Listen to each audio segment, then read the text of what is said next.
అతన్ని హరినాథ్ రెడ్డిని తొక్కిసలాట కేసులో దోషిగా తేల్చి సస్పెండ్ చేశారంటూ కూడా చెప్తున్నారు. అది అంటే దానివల్లే అక్కడ అన్ని గోల్ చనిపోవడానికి కారణం. అది టీటీడీ ఆ రోజు ముఖ్యమంత్రి గారు తీసుకున్న నిర్ణయం. అది జరిగినటువంటి వైకుంఠ ఏకాదశి టోకన్ల జారీ సమయంలో అక్కడ జరిగినటువంటి సంఘటనలో వారు ముఖ్యమంత్రి గారు తీసుకున్న నిర్ణయం. దాని మీద విచారణ ఇప్పుడు జ్యుడిషియల్ ఎంక్వైరీ కూడా జరుగుతుంది కాబట్టి దాని గురించి నేను ఇప్పుడేం మాట్లాడలేను. జ్యుడిషియల్ ఎంక్వైరీ వచ్చిన తర్వాత దాంట్లో ఎవరెవరు తప్పు చేశారో, తప్పు చేయని వాళ్ళు మళ్ళీ డ్యూటీలోకి వస్తారు, ఇంకా తప్పించుకున్న వాళ్ళు సస్పెండ్ కూడా అవుతారు. మీ కూటమి ప్రభుత్వము గోశాల డైరెక్టర్ను, జేఈఓను, సిబిఎన్ఎస్ ఈ స్థాయిలో అధికారులు కూడా నియమించలేని అధ్వాన స్థితిలో ఉంది. టీటీడీ పరిపాలన అంతా కుంటుపడుతున్నట్టు కూడా విమర్శ. అంటే మీకు అధికారులే లేరా మీకు నియమించుకోవడానికి? అయ్యా కరుణాకర్ రెడ్డి గారు, టీటీడీలో ఒక జేఈఓ ఒక ఈఓ ఉండాలి. నువ్వు చైర్మన్గా ఉన్నప్పుడు 2 ఏళ్ళు ఏం చేసావయ్యా? నువ్వు ఈరోజు నువ్వు మమ్మల్ని ప్రశ్నిస్తున్నావు. నువ్వే అధ్యక్షుడిగా ఉన్నప్పుడు ఏం చేసావు నువ్వు? నీ ముఖ్యమంత్రి నీ సన్నిహితుడు కదా, చెప్పి నీకు ఏదో ఒక మంచి వ్యక్తిని వేసుకోండొచ్చు కదా. నియమ నిబంధనలకు వ్యతిరేకంగా టీటీడీలో ఎన్ని జరిగింది?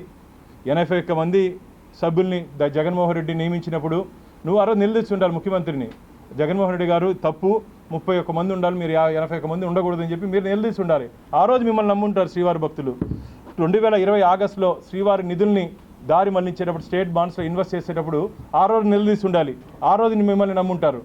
టీటీడీ నిధుల్ని దాదాపు ఎన్నికల సమయంలో నియమ నిబంధనలకు వ్యతిరేకంగా దాదాపు ఎన్నికల సంవత్సరంలో నువ్వు సొంతంగా నిర్ణయం తీసుకొని దాదాపు 1200 నుంచి 1500 కోట్ల రూపాయలు దారి మళ్లించడం, రోడ్లు నిర్మాణాల పేరుతో, అలాగే గోవిందరాజ సత్రాలు పునర్నిర్మించాలని చెప్పి దానికి దాదాపు 34 సంవత్సరాలు ఇంకా లైఫ్ ఉన్నప్పటికీ దాని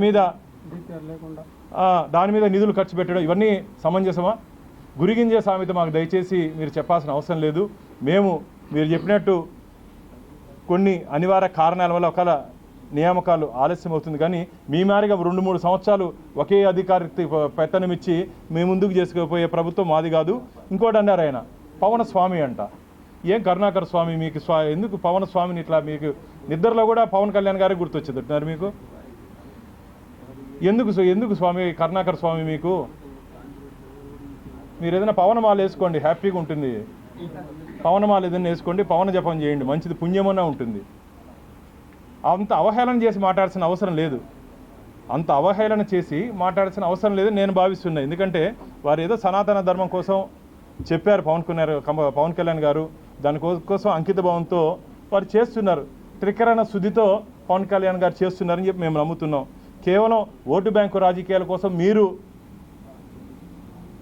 చేశారని చెప్పి ప్రజలు భావించి మిమ్మల్ని తిరుపతిలో దాదాపు 63,000 ఓట్ల 63,850 ఓట్ల దీంతో మిమ్మల్ని ఓడించారు. అది దయచేసి గుర్తుపెట్టుకోండి కరుణాకర్ రెడ్డి గారు అని చెప్పి మీ ద్వారా నేను తెలియజేసుకుంటాను.